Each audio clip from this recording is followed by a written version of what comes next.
E aí, Nono, beleza? Bom, vamos dar continuidade aí aos nossos vídeos, né, durante a quarentena.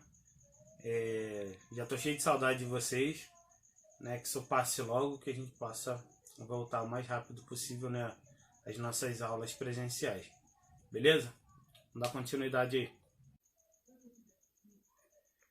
Bom, Nono, dando continuidade, né, como eu falei, o tema hoje da aula é as grandes paisagens naturais do continente europeu. Aula do nono ano. Esse primeiro slide, vamos falar um pouco sobre a paisagem. Na verdade, vamos relembrar um pouco, né, do que nós já estudamos lá no sexto ano, né, as definições de paisagem. A paisagem é um dos principais conceitos geográficos compreendida como uma parcela do esforço formada por elementos naturais ou construídos pelo ser humano, que se relacionam e se transformam. O estudo da paisagem é importante para o conhecimento do território, sem o qual nenhuma sociedade consegue se desenvolver. Quando nós pegamos essa definição de paisagem, levamos para dentro, né, do nosso tema aí, né, que é em relação à paisagem, as paisagens naturais do continente europeu, não tem muita diferença. É lógico que se eu comparar o Rio de Janeiro com Londres, por exemplo, né, em relação às paisagens naturais, vai haver uma diferença enorme, né? Londres, por exemplo, já é conhecido por ter um céu cinza o tempo todo. E nós, aqui, né, no Rio de Janeiro, nós achamos estranho quando olhamos para o céu durante o dia e ele não está azul. Tudo bem que não gostamos muito desse calor todo e tal, beleza. Mas não é uma prática nossa.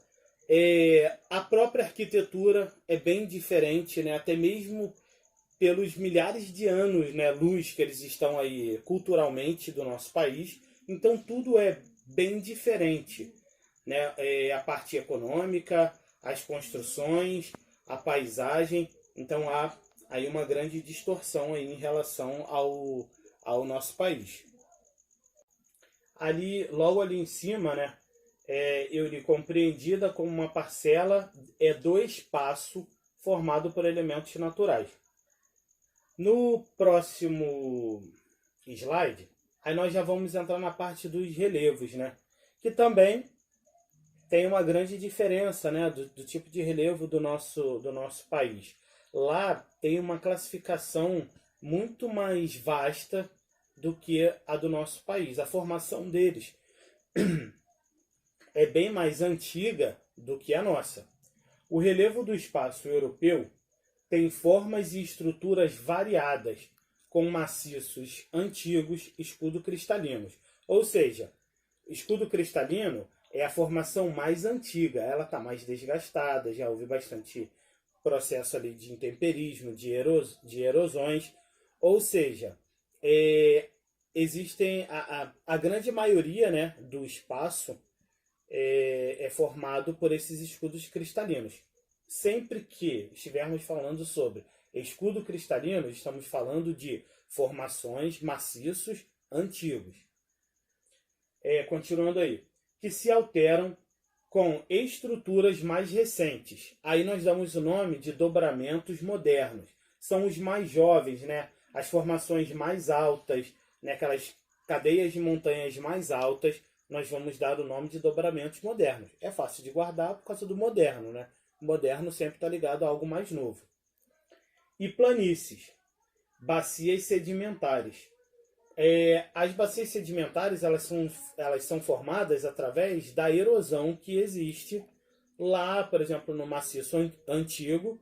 Ele entra num processo de erosão, começa a soltar pedaços, né, de pedra, areia, e aquilo tudo através da erosão é depositado num lugar mais baixo, num ponto mais baixo. E aí formam essas planícies de bacias sedimentares. Aí embaixo tem o mapa físico, né, da Europa, é mais para ilustrar. Isso aí nós vamos ver ainda muito, né, até o final do ano, vamos estudar bastante sobre essas questões dos mapas físicos da Europa. Mas aí tá só para vocês terem uma ideia mais ou menos sobre essa divisão. escudos cristalinos mais antigos, formação antiga. Dobramento moderno, formação mais jovem. E planícies, né, bacias sedimentares, formados por restos da erosão.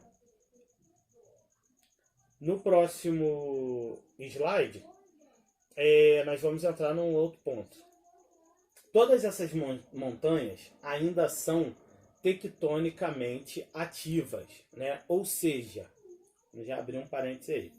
Tectonicamente ativa, isso quer dizer que ainda há alguns encontros de placas tectônicas, né, no subsolo de boa parte da Europa. Aí, em especial, nós vamos abordar já na Itália, né, ali na uma ilha da Sicília.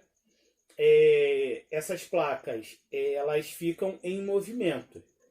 Então, se há tectonismo, isso quer dizer que elas se chocam em alguns momentos, provocando o terremoto.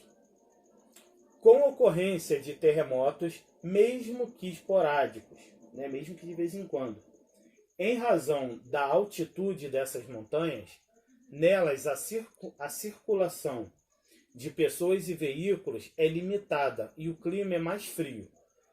Primeiro ponto, é mais limitado porque as pessoas procuram não viver tão próximo a lugares onde um momento de terremoto possa causar um desastre, né? Mora num lugar muito alto, onde pode acontecer uma erosão por conta do terremoto, então o cara tenta não viver ali.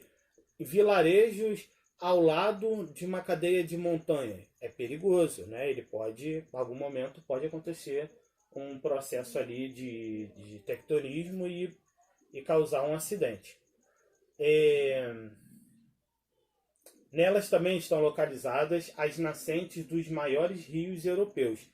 Aí nessa imagem, lá no fundo, revestido lá, né, de branco, né, de neve, lá no final é azul e tem um ponto branco em cima, né? Ali é um vulcão.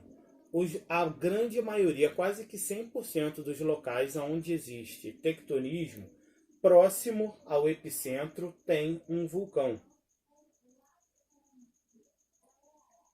Esse outro slide aí nós já vamos falar dos rios.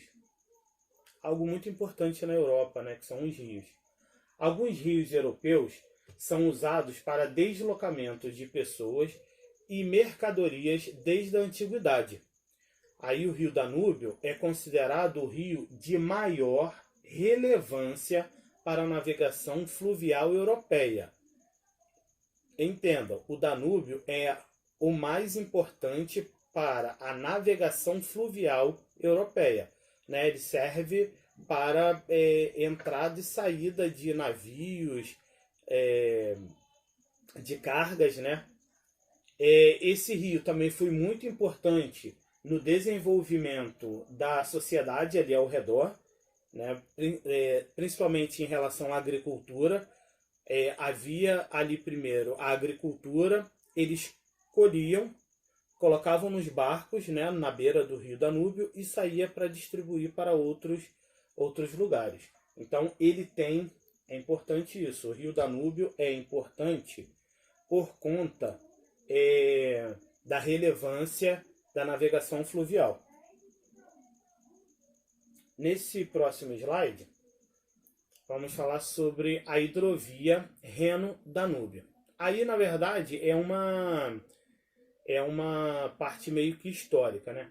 Um dos mais antigos projetos de navegação fluvial foi concebido no século VIII por Carlos Magno, século VIII, pelo Carlos Magno, então imperador do Sacro Império Romano Germânico, né? Ou seja, era o cara que comandava aquela região naquele momento, lá no século VIII. A travessia da Europa de barco desde o Mar do Norte, no litoral setentrional, até o Mar Negro, a sudeste do continente europeu. Muitas obras foram feitas ao longo dos séculos, mas apenas em 1992 foi concluído a construção do canal do Rio Meno. Ou seja, era um projeto, né, idealizado no século VIII, mas só foi concluído em 1992, porque era uma ideia quase que impossível, né, interligar E aí fazendo a interligação aí dos rios Reno e Danúbio. Ou seja, eles conseguiam atravessar praticamente toda a Europa, né? De um ponto aí amarelo aí, ó, do Mar Norte, que é onde está o ponto, ó, do Mar Norte, ele seguia até o outro lado aqui, perto da Rosa dos Ventos, aqui, ó, no Mar Negro, após, né, a conclusão dessa obra em 1992. E essa união, né, desses dois rios foi o que simbolizou, né, a formação da União Europeia, bloco político econômico constituído ao término da Segunda Guerra, ao término da Guerra Fria.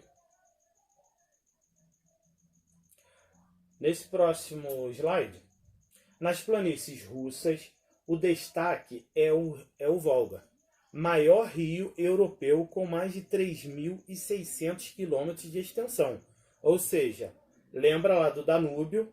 O Danúbio é o maior em extensão fluvial. Dê uma olhada aqui, fluvial. O Danúbio é o mais importante para a questão fluvial, né, para o transporte fluvial. Já o rio Volga é o maior em extensão, né, em tamanho mesmo. A grande rede de canais e eclusas do rio Volga e em seus afluentes é utilizado para a geração de energia, além de interligar os mares do norte e o do sul. Por isso, a região é importante economicamente, com grande aglomeração populacional. Cerca de metade da população russa vive perto do rio Volga. Só recapitulando, o rio Volga é o maior rio em extensão na Europa. Já o rio Danúbio, ele é considerado o maior em relação à navegação fluvial dentro da Europa. Então, por isso que ele é tão importante para os europeus. No próximo slide aí, vem a vegetação. A tundra é uma vegetação rasteira que surge nas áreas mais frias, mais ao norte ou no alto das montanhas. Sua vegetação é composta basicamente de arbustos, gramíneos, musgos e línques, não apresentando árvores de grande porte, como ocupa uma área muito fria. Em que parte do ano os solos estão congelados, a vegetação da tundra só aparece nos períodos de degelos nos meses de verão, né? Ou seja, a tundra ela domina, né? A grande parte é formado pela tundra. Porém, existem outros tipos também de vegetação, mas essa é a mais importante. Aí tem duas atividades que vou passar para vocês fazerem. E semana que vem tem outro vídeo aí. Valeu, gente. Obrigado.